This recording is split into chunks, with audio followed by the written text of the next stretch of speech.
नाज़रीन, doctor Danish real focus के साथ हाजिर है। जो इम्पोर्टेंट बात है वो ये है कि जी इस वक्त बड़ी आप देखें बड़ी परेशानी हो गई है इमरान ख़ान साहब को। एक तरफ तो इमरान ख़ान को इस बात पे परेशानी थी कि पंजाब हुकूमत जो है वो चली गई है PMLN के पास या PDM के पास, जिसकी बुनियाद पर अहम तरीन बुज़दार साहब के और फरागूगी के जो करप्शन के केसेस है, जिसमें PM हाउस इन्वॉल्व है, जिसमें बुशरा बीबी का नाम आ रहा है, जिसमें इमरान ख़ान साहब का नाम आ रहा है, जिसमें एक टाइकॉन लैंड माफिया का नाम आ रहा है, जिसमें चंद अहम तरीन और लोगों का नाम आ रहा है। इनमें इनकी आज़म ख़ान जो प्रिंसिपल सेक्रेटरी थे उनका नाम आ रहा है, शहजाद अकबर साहब का नाम आ रहा है। लेकिन ज़ाहिर है सबसे ज़्यादा इम्पॉर्टेंट मसला जो था वो तीन का था कि एक इमरान ख़ान, एक बुशरा बीबी और एक टाइकॉन का।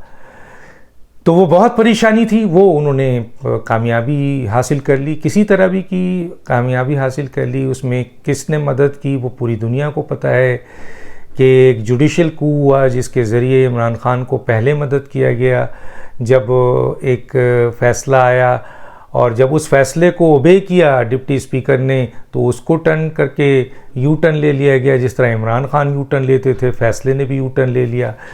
तो इस तरीके से किसी तरह से भी, क्योंकि उनको ये कहा गया था कि किसी तरह से भी पंजाब की हुकूमत को ख़त्म करना है, और उसकी वजह मैंने बता दी कि ये तीन हज़रात जो हैं वो इफ़ेक्ट हो रहे थे, और इन तीन हज़रात को सपोर्ट करने के लिए जुडिशल कू हुआ। और जुडिशल कू को बहुत अहम एक अफसर का फ़ोन आया, और शायद उस अफसर के पास बकौल अमानुल्लाह बहुत अहम वीडियोज़ हैं, बहुत अहम दस्तावेज़ात हैं, सबूत है, जिसकी बुनियाद पर ख़ुद जजेज़ ने आइन शिकनी कर दी।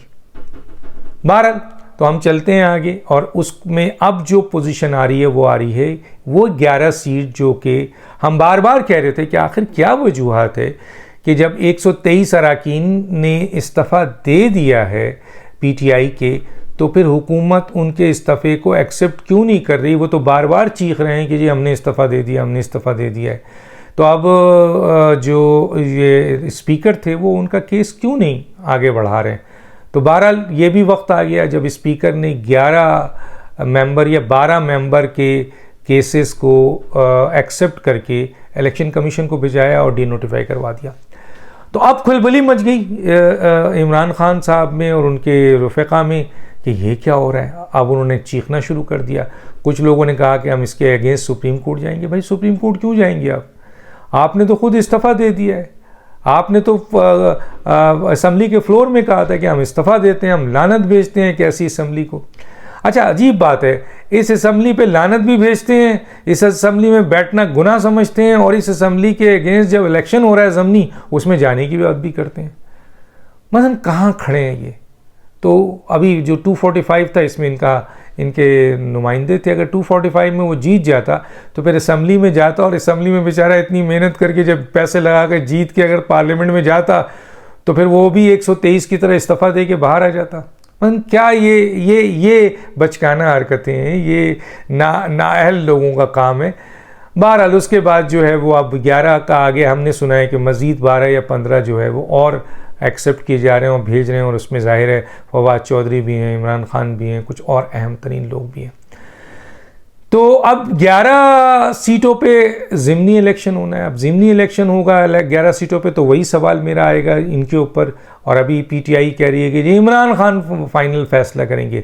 तो भैया नेशनल असम्बली, चलें प्रोविंशियल असम्बली में आपने इलेक्शन लड़ा, आप समझते हैं वहाँ पे प्रोविंशियल असम्बली में साजिश नहीं हुई और आप वहाँ पे इस्तीफ़े दे के नहीं निकले, आप उसका हिस्सा रहे। लेकिन यहाँ तो नेशनल असम्बली का अब ज़िमनी इलेक्शन होने जा रहा है, जहाँ आप कहते हैं कि इस असम्बली में बैठना गुनाह है, जहाँ आप ये कहते हैं कि इस असम्बली का हमने बाइकाट कर दिया, हमने इस पर इस्तीफ़ा दे दिया है। तो इस्तीफ़ा देने के बाद क्या आप 11 इन सीटों के ऊपर आप इलेक्शन लड़ेंगे?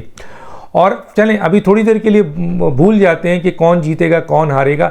अगर आप इसमें नहीं खड़े होते और ये ही पुली रखते हैं जो आपकी एक पुली है, और वही आपका नैरेटिव है कि साजिश हुई है अमेरिका और हम नेशनल असम्बली से इस्तीफ़ा दे के आए, हम इस नाजायज़ असम्बली में नहीं बैठेंगे, तो गोया अगर आप इलेक्शन भी नहीं लड़ेंगे, तो इलेक्शन नहीं लड़ेंगे तो सीधे सीधे 11 सीट का इजाफा हो जाएगा PDM में, चाहे वो पीपल्स पार्टी ले, चाहे PMLN ले, चाहे JUI ले। क्लियर। तो वो उसकी पार्लियामेंट में उनकी अक्सरियत में इजाफा होगा, उनको 2/3 मेजॉरिटी चाहिए ताकि वो सदर को सबसे पहले फारिग करें, क्योंकि सदर ने बहुत ज़्यादा बकौल पीडीएम के गन की हुई है। तो इस सदर को फारिग किया जाएगा। सदर को फारिग करने के लिए उनको सिर्फ़ और सिर्फ 28 मेंबर की तलाश है, जिनमें से ये 11 मेंबर, अगर इमरान खान लड़ते हैं इस 11 सीटों पे जो उनकी जीती हुई है, और अगर फ़र्ज़ कीजिए इसमें उनको शिकस्त होती है, मेजर शिकस्त होती है, तो दो बात जाएगी। एक तो 3 बात होगी इसमें। एक तो ये है कि जी अगर मेजर शिकस्त हो गई तो फिर उनका ये बयानिया कि लोग उनके साथ हैं यहाँ तोड़ दे, दम तोड़ देगा। दूसरा ये कि अगर ये आपके नहीं लड़ते हैं तो उनकी इजाफा होता है उनके इसमें डायरेक्टली, और अगर वो लड़ते हैं और ये तमाम सीटें जीत जाते हैं तो फिर एक बात ये है कि आपके वो नैरेटिव तो चले बिल्डअप करेंगे कि लोग हमें वोट दे रहे हैं, हालांकि ये आप ही की सीट है, आप ही जीते हुए हैं इस पर। यहाँ आप जीत गए तो कोई बड़ी बात नहीं है, लेकिन फिर भी आप शोर मचाएंगे कि देखें लोग, कौम ने हमें सपोर्ट किया है। लेकिन उसके बाद क्या फिर इस नाजायज़ असम्बली में आप बैठेंगे, ये भी एक बड़ा मसला है। अभी जो बहुत ही इंपॉर्टेंट मैटर आ गया वो ये आ गया है कि जी सुप्रीम कोर्ट के हाई लेवल पर जो 5 लोगों ने वोट नहीं दिया था, जिसमें आपके जस्टिस काजी फाइज़ ईसा है, जस्टिस तारिक आपके मसूद हैं, जस्टिस आप उसके बाद एक बार कौंसल्स का मेंबर हैं शौकत है शायद, और एक अटॉर्नी जनरल हैं, और एक जो हैं वो वज़ीर क़ानून है। उन 5 ने हाई लेवल पर चीफ़ जस्टिस के ऊपर अदम एतमाद किया है। और इस सिलसिले में जो सबसे इम्पॉर्टेंट बात है वो ये है कि असल में जो सबसे इम्पॉर्टेंट बात इसमें आती है वो ये आती है कि इस सूरत हाल पे जो कंडीशंस बनती है वो ये है कि इन 5 अफराद की जो 4-5 से डिफीट दिया था उस पर सुप्रीम कोर्ट ने, उनके पीआरओ ने, सुप्रीम कोर्ट के रजिस्ट्रार ने या जो भी है, उन्होंने ऑफिशियली जो ऑडियो लीक की या जो कि उसमें ऐसा लग रहा था कि अटॉर्नी जनरल ने डेफर करने को कहा था, इसलिए उन्होंने डेफर कर दिया। लेकिन बाद में रिटन लेटर से जस्टिस तारिक, जस्टिस काइस फाइज़ ईसा, वज़ीर क़ानून, अटॉर्नी जनरल और वो जो दूसरे बार कौंसल्स के, उन सब ने कह दिया कि नहीं जनाब ये डेफर नहीं था, बल्कि इसमें आप उठ के चले गए थे और आप काउंटिंग में हार गए। जब वोटिंग में हार जाते हैं तो फिर डेफर नहीं होता है। तो चुनांचे ये भी एक बहुत बड़ा इशू उठा हुआ है और मेरा ख्याल है लोग डिमांड कर रहे हैं इसके ऊपर कि चीफ़ जस्टिस को रिज़ाइन कर देना चाहिए। अब बाकी चीफ़ जस्टिस क्या करते हैं ये भी मैंने आपको बताया था कि उनके ख़िलाफ़ जो है वो रेफरेंस भी बनाने की तैयारी हो रही है। हुकूमत रेफरेंस के लिए तमाम पॉइंट्स इकट्ठे कर चुकी है, काफ़ी पॉइंट्स है, काफ़ी मवाद है, कहते हैं हुकूमती नुमाइंदे कि जी रेफरेंस बन सकता है। अगर रेफरेंस चला गया तो फिर चीफ़ जस्टिस के लिए 2 ही चीज़ है कि वो ज़ाहिर है सुप्रीम जुडिशल काउंसिल में वो बैठ नहीं सकते, तो प्रिजाइड जो करेंगे वो काजी फाइज़ ईसा करेंगे और 2 सीनियर जजेस में से एक तारिक मसूद होंगे और एक एजाजुल हसन होंगे, बाकी 2 चीफ़ जस्टिस सीनियर जो हैं वो हाई कोर्ट के होंगे। तो इस तरीके से केस पूरा पलट जाता है। मेरा ख्याल है उससे पहले कि सुप्रीम जुडिशल काउंसिल इसके ऊपर फैसला दे, ख़ुद चीफ़ जस्टिस रिज़ाइन करके चले जाएंगे, क्योंकि फिर अगर ये सुप्रीम जुडिशल काउंसिल का फैसला आया तो उनके एडमिनिस्ट्रेटिव मैटर पे उनके बड़ी प्रॉब्लम्स आ जाएंगी, उनकी पेंशन, दिस एंड डैट। बहरहाल ये एक बहुत ही अहम अमल है जो हुकूमती लेवल पर शुरू हो चुका है।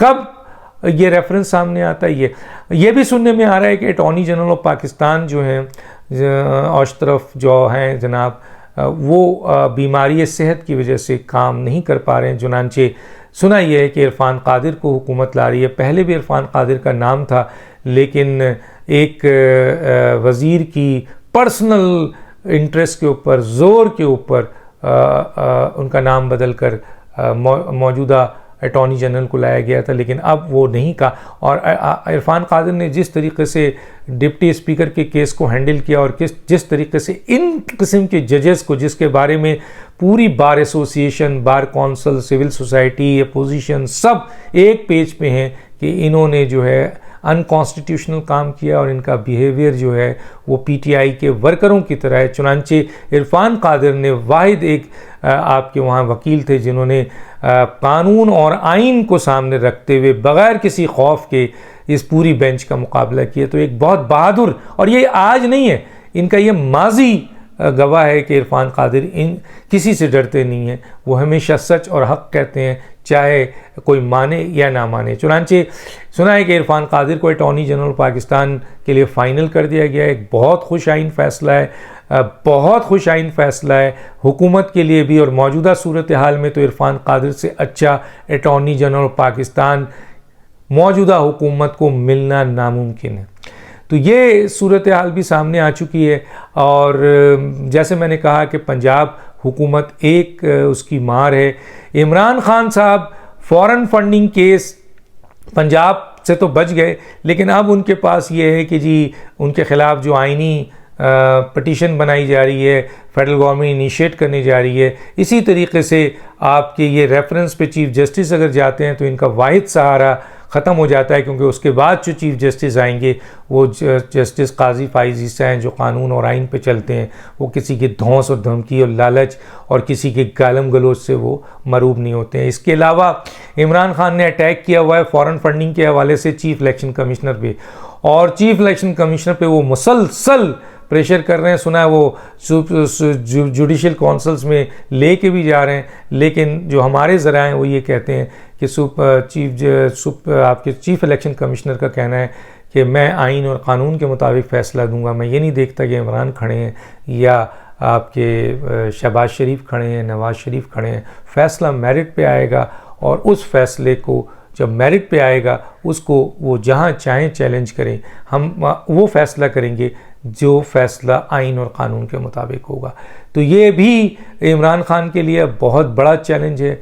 और दूसरा ये है कि आइन शिकनी का केस है। तीसरा ये है कि उनकी वाहिद सपोर्ट, क्योंकि अब तो इस्टेब्लिशमेंट न्यूट्रल हो गई है, तो वाहिद सपोर्ट जो जुडिशरी से उनको मिल रही थी, ख़ासतौर पे इन 3 जजेस से जिनको बहुत बुरी तरह शिकस्त हुई अपॉइंटमेंट ऑफ जजेस के हवाले से, और फिर जो बातें निकल के आ रही हैं कि किस तरीके से सुप्रीम कोर्ट ने उन चीज़ों को छुपाया। आखिर में जजेस को लेटर लिख के ये कहना पड़ा कि हम जस्टिस काज़ी ईसा की बात को मुस्तनद समझते हैं, उनकी बात सही थी, और चीफ जस्टिस उठ के चले गए थे, और काउंटिंग भी हुई थी और वो मुस्तरद हो गए हैं। अब वो लोग जो हैं वो काउंट नहीं हो सकते हैं। और ये भी कि अब रेफरेंस आ रहा है, और रेफरेंस में भी मैंने बता दिया कि जुडिशल काउंसिल कॉन्स्टिट्यूट होगी किन लोगों के दरमियान, और उसमें मेजॉरिटी ऐसे लोग हैं जो ये कहते हैं कि ये 3 का बेंच जो है वो सुप्रीम कोर्ट के इस्तेहकाक को भी मजरूह कर रहा है। तो देखते हैं क्या होता है। ये सारी बातें वो हैं जो आइनी और क़ानूनी और लॉयर और बार एसोसिएशन और बार काउंसिल्स के मेंबरान कह रहे हैं, सिविल सोसाइटी के लोग कह रहे हैं। ये कोई मैं नहीं कह रहा, ये वो लोग कह रहे हैं जो आइन और क़ानून को समझते हैं। रिटायर्ड आपके जजेस भी हैं और कई नामवर वकला भी हैं। डॉक्टर दानिश को याद दीजिए। अल्लाह हाफ़िज़।